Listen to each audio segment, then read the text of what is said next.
Welcome to Swirl, your A through Z, covering the LGBT, LMNOP, and everyone in between show. I'm Michelle Meow, your host. Don't forget, if you head to our website right now, it's swirlradio.com. No, don't go right now because you're watching me right now.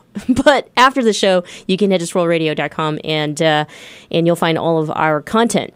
Before the break, we were speaking with Antoine Craigwell, who is the producer of You Are Not Alone, a documentary that chronicles black gay men and the issues that they face and the depression that they go through. I'd like to play a little clip of that video for our viewers before we get back to Antoine.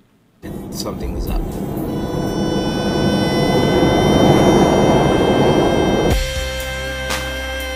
The problem is in your head at the moment, so you gotta talk to other people. You've got to share what's going on inside. You just kind of got to get over your homophobia. You need to pray and ask for forgiveness.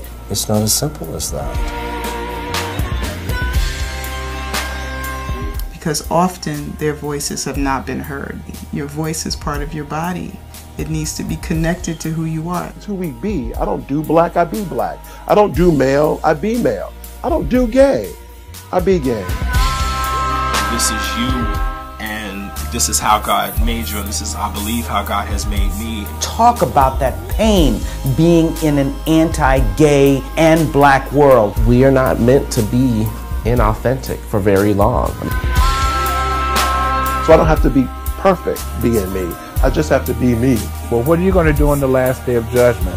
I said, I'm going to say to Allah, Allah, get you a big popcorn, a giant soda, and let the video roll.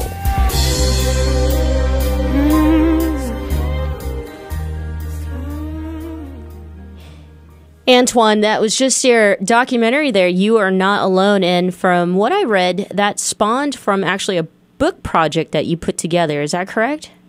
Yes, it's a book project. Actually, the things have been kind of switched around.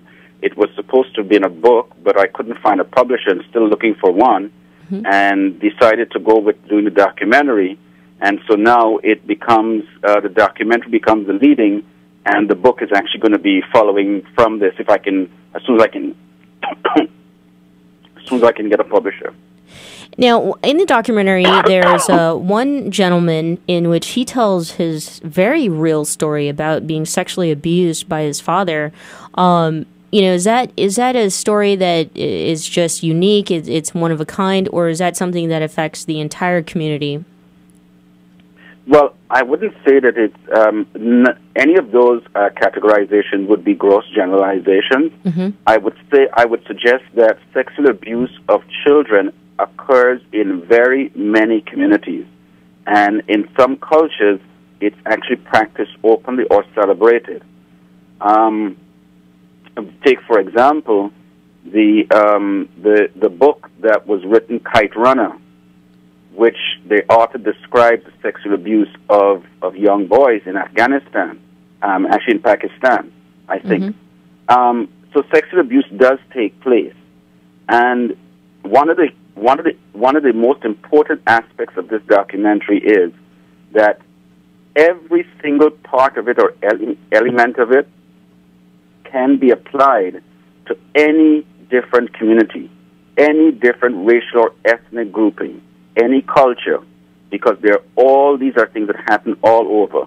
But for us to focus on all of humanity, it would be like impossible. So we've had to focus on the black gay community because this is something that happens in the black gay community, and it's not addressed, it's not talked about, and very often the victims, who are often young boys, pre-adolescent, pubescent, are blamed for encouraging the adult to molest them, to abuse them, which is kind of ridiculous, but that happens. And so what we have here in the documentary are examples of it happening. In the documentary itself, we have more than one experience of sexual abuse. There's one person who talks about it being sexually abused as a child, and we reenacted that. And there was another of a Jamaican who spoke about his sexual abuse 3 times in his lifetime. Okay. Yeah, and you know what? You bring up Jamaica. There is someone else on the documentary that even touches from African nations. I wanted to bring that up and just kind of the anti-gay views that's happening currently, even in Uganda, for example. When you have someone like a Peter Turkson, who is a contender for the Pope's position, who speaks out about gay people and how horrible it is, and it doesn't exist in Africa. Does that affect the black community here in the United States as well?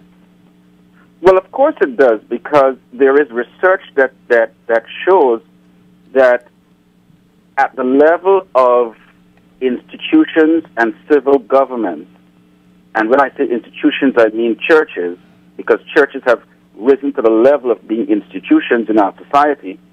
When churches or institutions and civil government demonize a person for their sexuality or for who they love or who they feel attracted to, then that person feels less than, feels that they do not belong to not just the family, they do not belong to the community, they don't belong to the society, and they don't have any need or urge or feeling of wanting to be a part of it, to exist.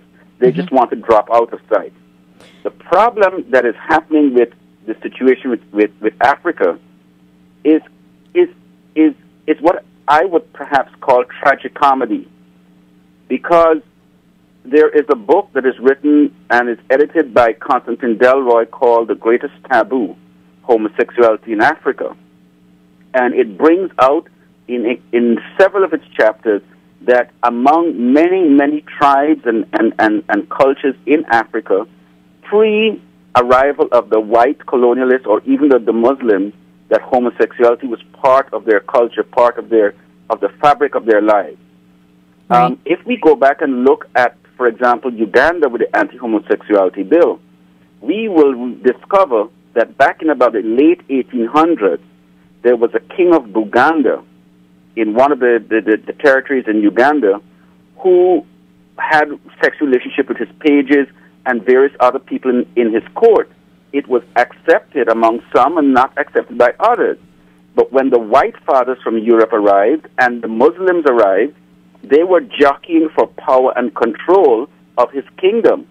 And he slaughtered all of them, all those who had converted to Christianity and those who had converted to Islam, because he was saying, you are coming into my area to tell me how I must run my how I must run my kingdom and how I must live my life with my people. Mm-hmm. Now, in the 1960s, Pope Pius VI canonized all of those people as the Ugandan martyrs. It is interesting, though, that Cardinal Turkson from Ghana is making all these pronouncements and all these things about homosexuality, right, when in fact the whole concept of Christianity as a white man's religion was brought into Africa and imposed in Africa by white men that he is a product of. Right. Which, for example, there is Martin Sisempa in Uganda who has been instrumental in stirring up the anti-gay rhetoric. Okay? And Martin Sisempa is a reverend who is worshiping a Christian white God who gets his support from outside of Uganda.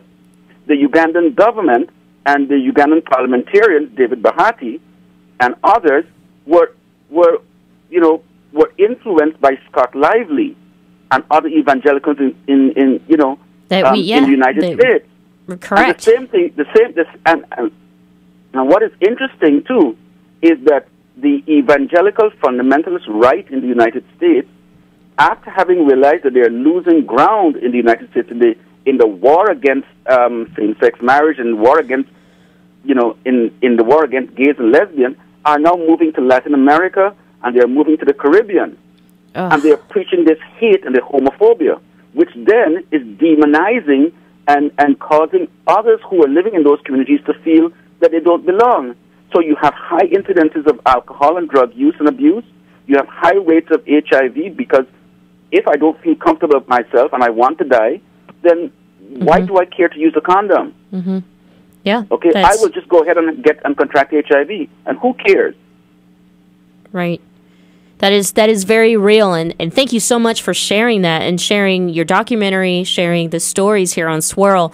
We unfortunately have run out of time, but I'd love for our viewers to support you, support the book project, and everything that you do. I absolutely believe that exposure to the issues will help us kind of, come together and talk about these issues. That's the first step. So where can we get more information about you if our viewers want to support you in some way? Okay, we can. You can go to our website, which is the main website for the organization. It's called Depressed Black Gay Men. So we keep it very simple.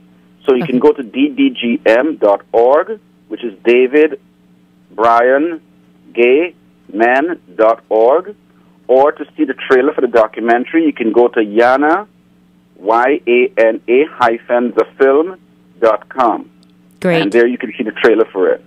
Antoine, thank you again for being here on Swirl. Thank you very much again, Michelle, for having me.